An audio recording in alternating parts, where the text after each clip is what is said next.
God's story, your life. Unfolding short stories. On September 10th, Charlie Kirk was shot at Utah Valley University. The Apostle Paul wrote in 2 Corinthians 4, "We're afflicted in every way, but not crushed. Perplexed, but not driven to despair. Persecuted, but not forsaken. Struck down, but not destroyed." Charlie Kirk was struck down, but in Christ awoke to new life. That's our hope. That's the anchor in our grief.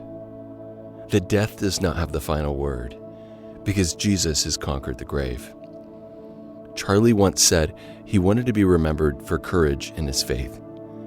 He said he wanted to make heaven crowded, and even now in his death, that legacy is being multiplied.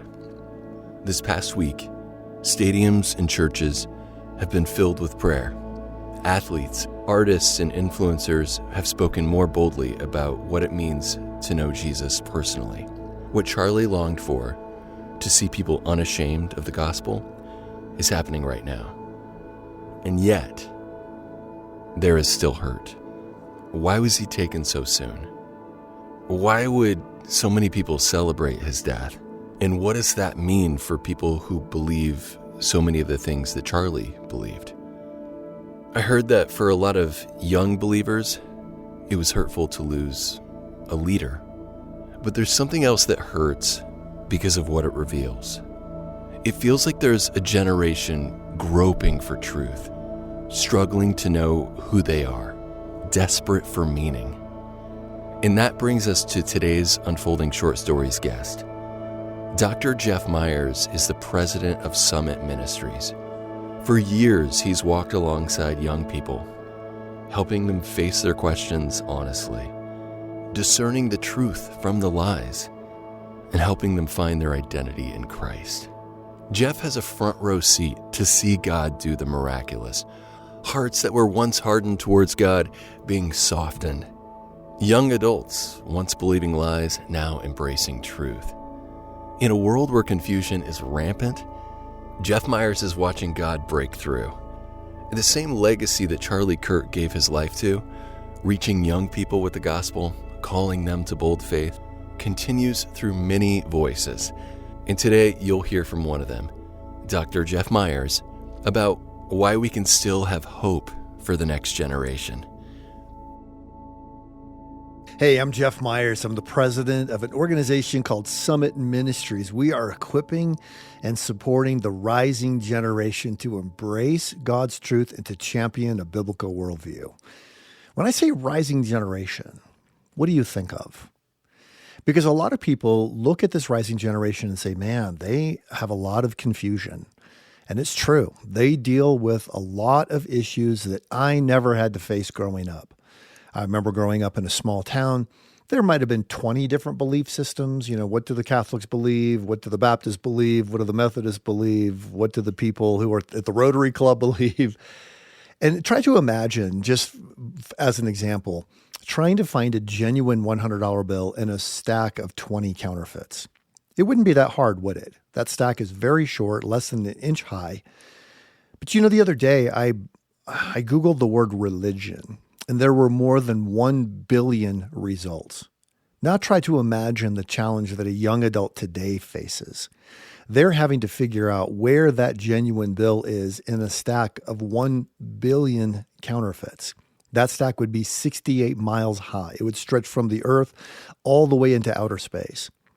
So when we notice that young adults today are confused, it's because they're just completely overwhelmed with information, and information doesn't end up solving their greatest problems. Of the students I work with at Summit Ministries, I'd say 75% of them say they do not have a sense of purpose that gives meaning to their lives. More than 50% say they regularly struggle with anxiety and depression. So when they come to study with us at Summit Ministries, and we're located in a little hippie town, Manitou Springs, Colorado, I mean, it's a unique place. People are more likely to fly Buddhist prayer flags from their front porch than to fly American flags. And right here in the center of this community is this program based in an antique hotel where students come in and are invited to bring all of their toughest questions about God, about life, about relationships, about their future, and to grapple with them alongside of other people who genuinely care. And what I want you to know is God is doing the miraculous in this rising generation. You may have seen some of the statistics about the growing religiosity among young men. This may be the first time in history where young men are more likely to embrace God than young women are. It's an unbelievable thing. And I'm watching this happen every single day. Just even in the last 2 days, I've had conversations with students who are trying to figure out what their path in life is. I've had one student who's thinking about going to law school, but he really loves the Lord and wants to study theology as well. How can he do that? It's a privilege to have conversations like that. I had a young woman who said, and when I was in middle school, I really liked to hustle and try things and be a leader, but my peers just spoke negatively into my life. And now when I think about trying to make a difference, it's almost like it's triggering to me, she said. And all of these students, my core message to them is, you know what? You're not crazy and you're not alone. You're going to be okay. God is working in and through even the difficult situations in your life to shape you into the person he wants you to be. I had one young woman, she shared a story from her mentor in her church. This is a young woman who said, I had frizzy hair, glasses, braces, and I always wished that I looked more like the cute cheerleader girl in church. And then she said, but my mentor said, someday you're going to figure out what to do with your hair. You're going to get contacts and you're going to lose the braces. But what you're developing in this time of your life, your character, that's forever. So it's a privilege to work with young adults, to walk alongside of them. I would say if there are things that you can do, the first thing is just to assure them that God is not afraid of their questions. They can find answers to those tough questions. They're going to have to read. They're going to have to study. They're going to have to figure out what sources to trust, but they can find answers. They can, as the Apostle Paul said, take every thought captive to the obedience of Christ. The second thing is they can discern the bad ideas. The Apostle Paul said in Colossians 2:8, see to it that no one takes you captive through hollow and deceptive philosophy. Well, you can learn to discern the difference between a biblical worldview that begins with a personal God and other worldviews that say that either God doesn't exist or God is just a force. Because what you believe about God will determine what you believe about everything else. And I think most important for this rising generation, you can communicate the truth in a relational way. It makes such a huge difference to be able to speak the truth, not be upset about it, not be angry, just to be relational. Rather than thinking of seeking the truth as being two people butting heads with one another, think of it as being two people walking alongside one another.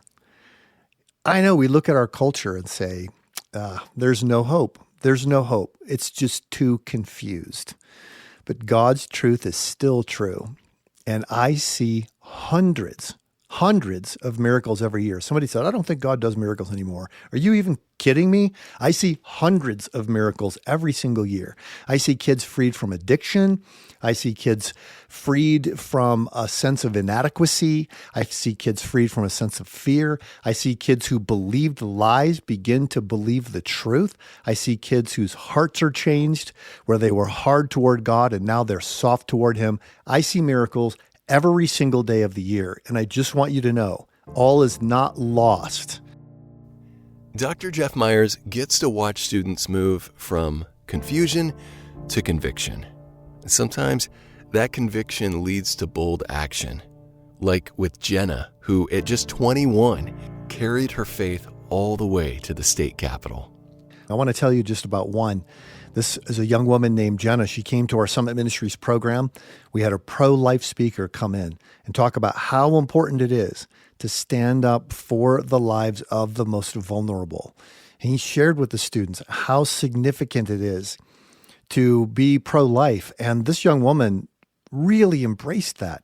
Well, she went back home to her state and realized the people who were running for the state legislature did not share that conviction at all. So she, at 21 years of age, went down to the courthouse, filled out the paperwork, paid the filing fee, and decided to run for the state legislature against the two major party candidates. She didn't have any money for television ads. She didn't have money to send flyers to their homes. She couldn't get on the radio. People weren't even sure they wanted to hear her speak because this is just a young woman. And after all, what difference could she possibly make? But she went door to every single home in her district, introduced herself, and handed them a little flyer that she had had printed up. And on election day, Jenna won the state legislative seat. Well, the legislative session began. She went off to the state capitol and said, I'm going to start taking a stand for life. She experienced withering criticism for this. Articles against her, opinion pieces in the newspaper telling how awful she was for this upstart young woman to come in here and start telling us about what our morality should be and so forth. And her father started to take offense. But then he thought, my daughter is over there at 21 years of age, battling every day for what she believes. What am I doing to make a difference? So this is a father and daughter sharing the same home, an unmarried daughter as a state legislator and her dad. Her dad found that the other legislative seat in their district came open. He ran for the office and won. Now the two legislators for their district, for their whole city, were father and daughter sharing in the same home. And I asked Jen about that one time. What's that like, being with your dad? I mean, he's also a state legislator. And she said, well, sometimes I do have to remind him that I am the senior legislator of the district, which was perfect. Well, Jenna went on to run for the state Senate and now works for an organization that helps promote economic flourishing and prosperity all throughout the Western states. But I still look back at her as someone I admire. Have you ever thought that you could be mentored by someone who's younger than you? Someone who doesn't consider that their age might be a hindrance? Someone who gets out there to make a difference before they realize they're not supposed to be able to? That's the kind of young adult who's going to make a difference in the future of this nation. So one story of conviction takes Jenna into politics. But Jeff knows conviction shows up in a lot of different ways. For some students, it's stepping up as a leader like Jenna. And for others, it's way more personal. It's about wrestling with who they really are and what it means to discover God's purpose in all of that. One of the issues that young adults today struggle with is the issue of gender. I know you might find that hard to believe, but they have been indoctrinated all of their lives in the education system and in social media to believe that either male and female don't exist or that male and female are irrelevant to what it means to be a human being. I had a student last summer who came here. She had become convinced that she was a boy trapped in a girl's body. Think of how frightening that would be, because she wasn't just being told by others that there's something wrong with your body. She was being told your body itself is actually wrong. Well, when she came to Summit Ministries and realized she didn't have to fit the stereotypical mold of what people think of as feminine, a Barbie type figure, in order to be a woman who loves God. In her life, she had become so convinced that she was a boy trapped in a girl's body that she'd begun taking masculinizing hormones. But she shared with our team, now that I know God made me the way he did on purpose, now that I know I'm not weird, I'm wired by God to be a particular way, that I have value, even if I don't relate to all the girly girl things that other people relate to. Now that I know that, I can actually learn to discover how God made me and why. And that is changing the direction of my life, she said. God is not done with young people. I think that's one of Dr. Jeff's biggest notes of encouragement for us today. God is raising voices, many voices, to speak about truth. And as we know, Jesus is the truth. We heard about young people changing culture and being awakened to an identity rooted in Jesus. At the beginning of this episode, we talked about Charlie Kirk and how his voice was silenced last week. Yet we know and we see that many will and are rising up to proclaim the gospel to young people. God is still at work in this upcoming generation, and Dr. Jeff Meyers is helping shape that future. And together with Dr. Kathy Koch, he's written a new book that you can check out called Raising Gender-Confident Kids. We live in a time of gender confusion, but it is our privilege and our opportunity in times like these to help young adults understand that God made them the way He did on purpose, that He made them male or female to harmonize and to bring blessing and flourishing to the nations of the earth. You'll find a link in today's episode description. Well, The Unfolding is a faith podcast. You can discover more at myfaithpodcasts.com.